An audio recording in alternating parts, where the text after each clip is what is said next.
Olá, amigos, sejam bem-vindos a mais um vídeo do meu canal. Eu sou Lucas Knipe. Vamos falar sobre a Europa League e a Conference League. Adoraria fazer uma live sobre o assunto, mas no momento está muito tarde e amanhã não terei muito tempo para fazer, infelizmente, né? É uma pena, mas a gente vai aqui falar em vídeo. Não vou deixar vocês sem o conteúdo da Europa e da Conference League. Vou aproveitar e falar da Conference League também, porque a gente teve surpresas. A gente teve algumas eliminações que acabaram surpreendendo, outras ali que decepcionaram demais, mas no contexto geral a gente já tem aí os times que avançam de fase, alguns que podem acabar fazendo suas surpresas, suas gracinhas em suas competições. Vamos ver aí o que vai acontecer, mas acho que esses jogos já dão um bom paradigma do que esperar de cada equipe, né? Porque algumas mostram fragilidades mesmo avançando, outras mostram algum tipo de força, e a gente vai comentar aqui sobre cada um desses times. Peço que você deixe seu like, se inscreva no canal, compartilhe esse vídeo. Primeiro falar de Braga e Qarabağ, né? O Braga perdeu o primeiro jogo por 4-2, foi uma das grandes surpresas, e assim, teve tudo para se classificar nessa partida, porque o Qarabağ até o momento conseguia controlar a partida, jogando em casa, inclusive. E aí teve a expulsão de um jogador com um nome muito difícil de pronunciar, vou até tentar aqui, Elvin Kafaklev, né? Karaklev, uma coisa assim. Ele foi expulso, segundo cartão amarelo.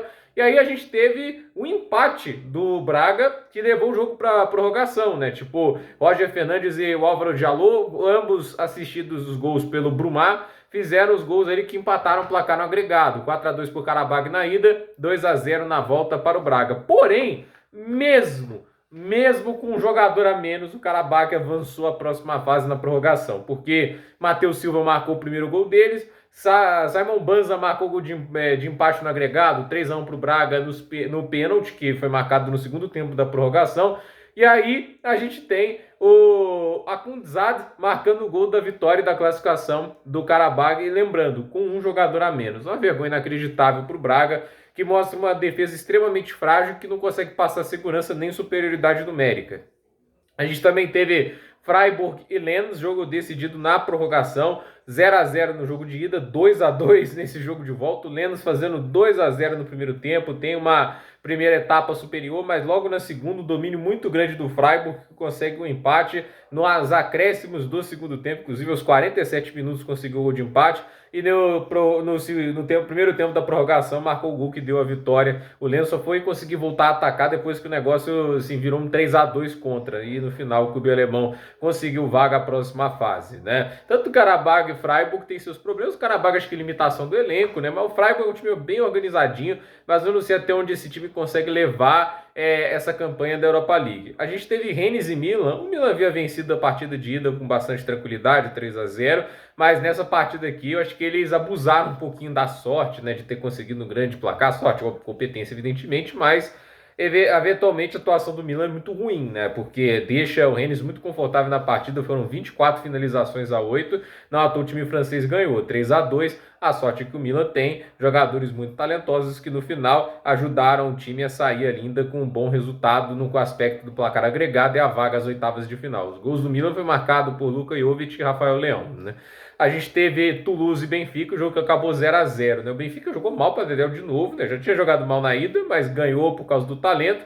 Nesse jogo, mesmo o Toulouse tendo 16 finalizações a 8, 6 na direção do gol a 1, a gente teve a vitória no placar agregado do Benfica 2-1. E um destaque, o Toulouse perdeu 6 chances claras de gol. Aí, meu amigo, fica difícil, né? Fica difícil de defender quando você tem tantas oportunidades e não consegue marcar, né? O Toulouse teve as chances, mas não aproveitou. O Benfica consegue uma classificação culposa, onde não há intenção de classificar-se, mas classificou e é isso que importa, né? A gente teve Marseille e Shakhtar Donetsk, o Shakhtar Donetsk até começa fazendo o gol inicial e conseguindo a vaga, porque estava 2-2 no jogo de volta, de ida, né? Mas depois disso, o Marseille começa a dominar. A gente tem o Aubameyang marcando o primeiro gol, ele dá assistência para o segundo gol para o Ismail Assar, e o Kondogbia marcou o terceiro gol do Marseille, então a equipe francesa avança às oitavas de final. A gente teve Roma e Feyenoord, olha, o Feyenoord vai ter pesadelos com a Roma, isso tem que ser dito. E por mais que o Lukaku tenha se esforçado com uma atuação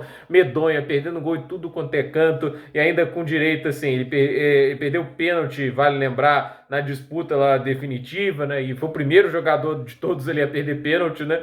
Mas de qualquer maneira, a gente teve ali o Feyenoord abrindo o placar logo de cara, os 5 minutos o Santiago Giménez fez o gol e o Lorenzo Pellegrini empatou. Aí o jogo foi com a Roma ditando mais o ritmo da partida, mas na prorrogação a gente viu o Feyenoord se engraçando, foi um jogo perigoso, acabou nos pênaltis. E assim, Lukaku perdeu a cobrança, mas Paredes, Cristante, Aouar e Zalewski acabaram marcando seus gols. Do outro lado, Ranko e Jahan Bansky acabaram desperdiçando as cobranças e com isso a Roma avança à próxima fase. Nos pênaltis, no sofrimento, mas avança. Um time que obviamente decepcionou muito foi o Galatasaray. Mas a gente já sabia que a defesa era uma porcaria, a gente viu isso na Champions, mas hoje levaram uma surra daquelas, né? Tipo 4-1 para o Sparta Praga, 3-2 foi o jogo de ida para o Galatasaray, e a gente já sabia que podia levar a esse tipo de resultado, visto a pouca segurança defensiva que o clube turco tem. O Can Ayhan acabou sendo expulso e facilitou o trabalho do Sparta, mas de qualquer maneira, 4-1 é dessa maneira que o Galatasaray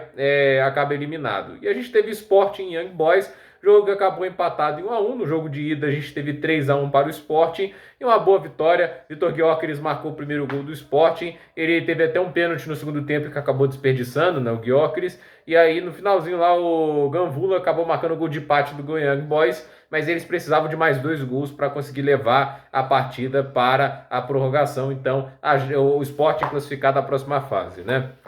A gente na Conference League teve Ajax e Bodo Glimt, vitória de 2-1 do Ajax, né? O Ajax, apesar de ter ficado bem mais na defesa, né? A gente viu um time que conseguiu aproveitar suas chances. Teve um momento de perigo que eles fazem 1-0 no primeiro tempo. Olha, o Ajax, vamos ser sinceros, né? Aguentou uma condição hostil, frio extremo que de enfrentar o Bodo Glimt. Foram 25 finalizações a 9 para o Bodo Glimt. O domínio foi da equipe, se não me engano, norueguesa, mas o Sutalo chegou a ser expulso pelo Ajax, mas do outro lado também o Grobaek também foi expulso, né? E assim, o Patrick Berg acabou empatando o jogo, né? O Berguz marcou o gol do Ajax no primeiro tempo.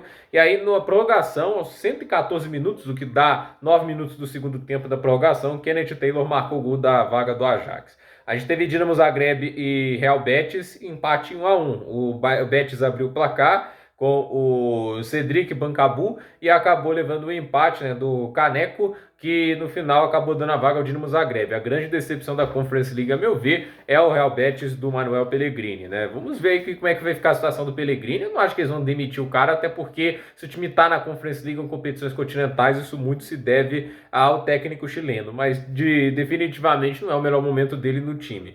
O Servette venceu o Ludogorets por 1-0 fora de casa, é a vitória que dá a vaga, visto que no jogo em casa ficou 0-0. A gente teve Saint-Gilloise contra o Frankfurt, vitória do time belga por 2-1 na Alemanha. E com isso o Frankfurt está eliminado da Conference League. Uma grande surpresa, mas é aquela história, né? A gente sabe que o Saint-Gilloise já fez uma grande campanha lá na Europa League, se não me engano, quartas de final na temporada passada, então não dava para subestimar. Então a gente vê aí o Frankfurt dizendo adeus mais cedo do que se imaginava. O Olympiacos já tinha vencido de 1-0 o Ferencváros na ida e vence na volta também, mesmo fora de casa. Então, o Olympiacos está na próxima fase. O Molde vence o Legia Varsóvia por 3-0, né? E assim, tinha vencido o jogo de ida por 3-2, então um placar agregado de 6-2, grande classificação do Molde às oitavas de final da Conference League. E o Sturm Graz acabou vencendo o Slovan por 1-0, já tinha vencido o primeiro jogo por 4-1, então 5-1 no placar agregado, boa vaga aí para o Sturm Graz a próxima fase. Então assim, esses são os times que conseguem a classificação nas pré-oitavas, vão enfrentar os primeiros colocados dos grupos das devidas competições. Aí tem Liverpool, por exemplo, na Europa League, né? A gente tem o Aston Villa na Conference, né? Só vou pegar aqui, deixa eu ver se eu consigo, né? O Fabrício Romano havia postado absolutamente os classificados, todos os classificados, né?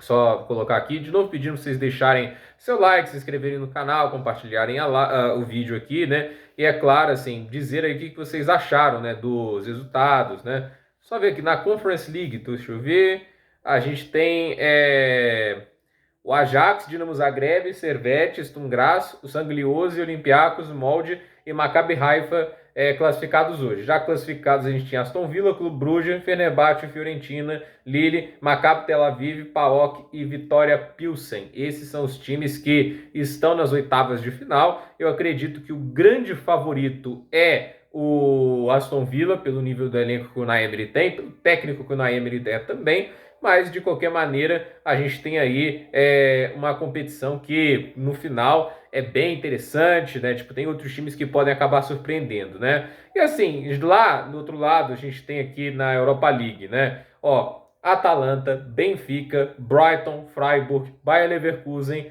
Liverpool, Marseille, Milan, Estrela Vermelha, Roma, Rangers, Karabag, Sparta Praha, Sporting, Vila Real e West Ham.